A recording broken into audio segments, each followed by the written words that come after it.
Yung head ng Committee on Agriculture, siya mismo ang nagtanong, di ba dapat alam niya kung may ordinansa? Kailan yung excise taxes? Sabi, tinatrabaho pa lang. Pati si Esteban, nag-raise siya ng question dun sa executive meeting namin, prangka din to eh. Kahit siya talagang tinatanong. Yung mga taga-tobacco farmer, iniisip nila, baka kinukupit na yung mga financial assistance sa kanila. Kaya sabi, tinatrabaho pa daw. So akala ko talaga, hindi pa natrabaho yung ordinansa. Kaya excited ako na trabahuin para malaki yung financial assistance na ibibigay sa inyo. Pero ano ang sorpresang lumabas? Kahapon, nakareceive ako ng invitation. Ngayong araw na pala yung distribution ng financial assistance. Nagulat ako.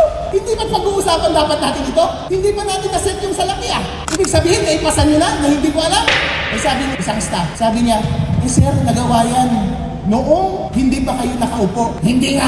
Nahirapan ako maniwala. Akin nga yung mga ordinansa. Sabi ko, akin yung mga attached documents. Ayaw maglabas. Itong si Secretary, ayaw maglabas. Ayaw kung pang makatrabaho yung mga ganitong tao. Dishonest. Hindi nagsasabi ng totoo. Ayaw maglabas ng document, pati supporting document. Buti na lang, public document. Siyempre, magaling ako mag-research. Nakuha ko yung mga ibang documents. Ninadali ko kagabi na i-analyze yung mga documents. Imagine mo, merong magically na ipasa na ordinansa na hindi ko alam.